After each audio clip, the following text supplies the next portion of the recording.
Donc à présent, nous allons faire un petit tour des fonctionnalités offertes par Ravelry.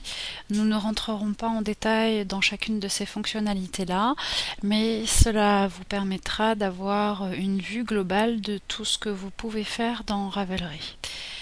Donc cette fois-ci, je me suis connectée avec mon compte personnel pour avoir un peu plus de choses à vous montrer. On va commencer par regarder ensemble la navigation du site. Donc, sur Ravelry, il y a des onglets qui sont présents constamment sur tout le site. Et le premier s'appelle My Notebook. Donc, c'est votre espace personnel ou votre carnet de notes. Il va recenser l'intégralité de vos projets, de vos laines, des projets que vous envisagez de faire, de ce que vous aimez sur Ravelry, de vos amis, etc., de tous vos patrons, etc. On verra ça un peu plus en détail tout à l'heure. Ensuite, vous avez Patterns, qui sont tous les patrons disponibles et recensés sur le site de Ravelry. Donc il y en a des milliers et des milliers, que ce soit des patrons sur des livres, des fichiers PDF, en français, en anglais, dans toutes les langues.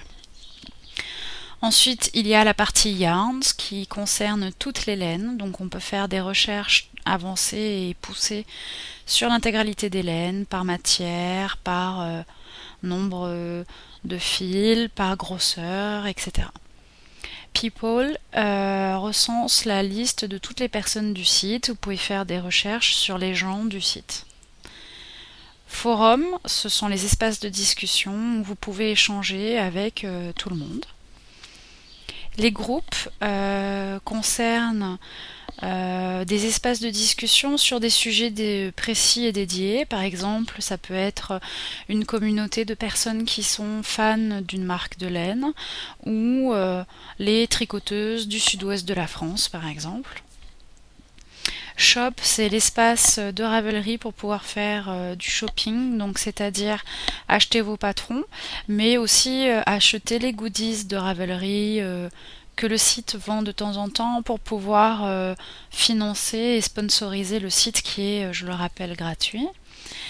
Ensuite, il y a l'aide qui va vous donner accès à toutes les informations pour vous aider à utiliser le site. Et enfin, un moteur de recherche global qui apparaît ici et qui va vous permettre rapidement de chercher dans des patrons, des projets, des gens ou des laines. Et vous pouvez sauvegarder ces recherches quand vous avez l'habitude de faire fréquemment le même type de recherche pour pouvoir les relancer automatiquement. On va se concentrer ici sur mon espace personnel en cliquant sur My Notebook, qui vous donne accès à plusieurs informations. Donc par défaut, My Notebook ouvre la liste des projets que vous avez réalisés.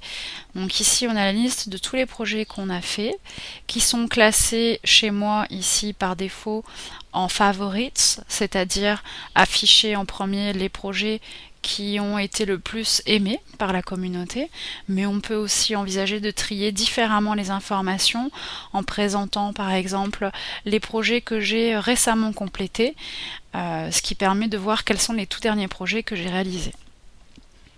On peut faire aussi un filtre sur les projets qui sont en cours qui ne sont pas finis, les projets qui sont finis, les projets que j'ai temporisés ou les projets que j'ai définitivement abandonnés parce que cacaburk. Ensuite, à gauche, on a la partie stash qui est la gestion de son stock de laine. Donc ici, on va pouvoir renseigner toutes les laines que l'on a en stock, la marque, mettre une photo, le nombre de pelotes que l'on a, afin de pouvoir naviguer dans l'intégralité de son stock de laine et d'avoir accès à toutes les caractéristiques d'une laine, c'est-à-dire son épaisseur, sa largeur, et pour pouvoir ensuite comparer ça avec des patrons éventuellement.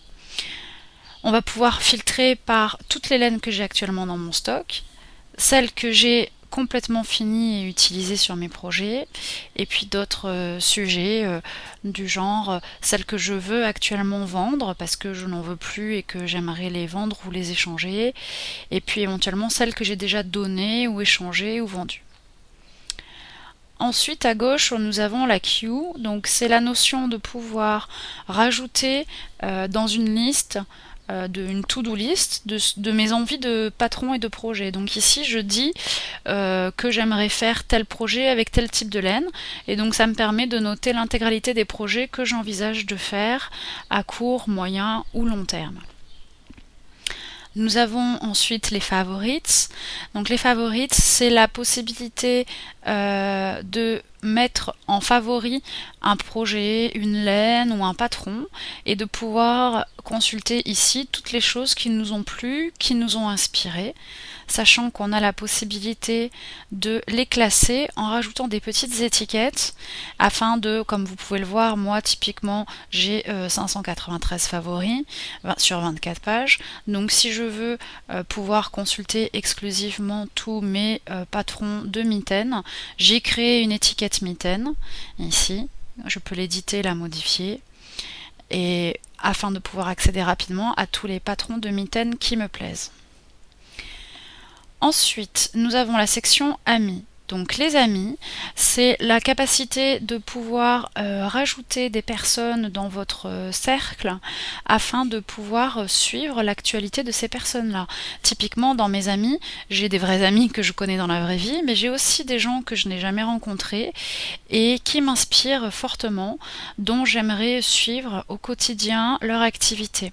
Donc en les rajoutant en tant qu'amis, je vais pouvoir consulter ici dans la section Friend Activity ce que font ces personnes-là, c'est-à-dire les projets que ces personnes-là aiment, les projets qu'elles ont réalisés, les laines qu'elles ont rajoutées dans leur stock, etc., etc. Donc ça me permet de faire une veille tricot ou crochet sur ce que les gens aiment. Et par définition, si j'aime ce que ces gens ont réalisé, il y a de fortes chances pour que j'aime ce que eux aiment.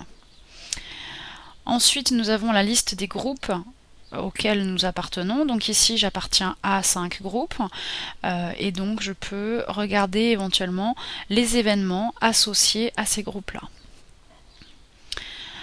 On a une liste de needles and hooks, donc c'est-à-dire les crochets et les aiguilles que je possède. Donc ça n'a pas forcément de grand intérêt de le renseigner, mais je l'ai fait pour le tester. C'est un inventaire détaillé de tous les numéros d'aiguilles et de tous les types d'aiguilles que je possède.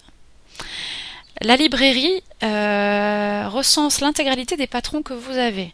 Donc soit ce sont des patrons que vous avez achetés sur Ravelry ou rajoutés dans votre librairie manuellement.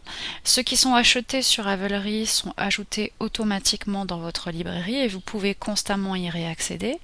Ou alors vous pouvez très bien dire, moi je possède tel catalogue ou tel livre, et ils sont tous renseignés ici. Ensuite, nous avons la messagerie qui est accessible de deux façons, soit dans My Notebook ici, Message Box, soit en haut à droite. Ici, on m'explique que j'ai 43 nouveaux messages, donc c'est la même chose que je clique là ou là. Et là, j'ai accès à tous les messages que les gens m'ont envoyés avec les personnes avec lesquelles je discute. Sachant qu'en premier, il m'affiche tous les messages que je n'ai pas lus, et ensuite tous les messages qui ont déjà été lus, avec un historique de ce que j'ai reçu et de ce que j'ai envoyé comme message. Chose très importante, ici, on a un onglet Email Settings. Cet onglet-là va vous permettre, parce que ce n'est pas activé par défaut sur Ravelry, de dire si oui ou non vous voulez recevoir une notification par email dès que quelqu'un vous envoie un message. La différence, c'est que si par défaut cette option elle n'est pas cochée, vous ne serez pas prévenu que quelqu'un vous a envoyé un nouveau message et vous serez obligé d'aller sur le site Ravelry pour vérifier si vous avez reçu ou pas de nouveaux messages. Donc en cochant cette option, en mettant oui, cela vous permet d'être prévenu quand quelqu'un vous écrit. Blog Post ici recense l'intégralité des billets de mon blog que j'ai renseigné lors de mon profil. Contribution, c'est la possibilité ici d'adopter des patrons ou des laines et de participer à la maintenance des données du site. C'est-à-dire que Ravelry fonctionne sur une communauté où tout le monde peut aider à faire en sorte que la base de données soit le plus complète possible. Donc typiquement, si j'ai acheté une laine un petit peu exotique qui n'est pas présente sur Ravelry, je peux décider en tant que volontaire de renseigner, d'adopter cette laine et de gérer cette page-là pour renseigner les informations afin d'aider à ce que la communauté ait accès à un maximum de données. Et enfin, Purchases, c'est l'historique de tout ce que j'ai pu acheter sur Ravelry et avec la possibilité de voir et de télécharger tous mes précédents achats. Dernière chose éventuellement qu'il est intéressant de regarder ensemble, il s'agit des données en bas ici, donc on a des petites informations qui sont moins importantes, c'est pour ça qu'elles sont en bas. On a la possibilité de revenir à la page d'accueil, d'avoir des informations sur l'équipe qui a créé le site Ravelry, de faire de la publicité sur le site, de contacter l'équipe Ravelry, de faire une donation, d'accéder aux goodies et puis avoir accès à tout ce qui est conditions d'utilisation et données personnelles.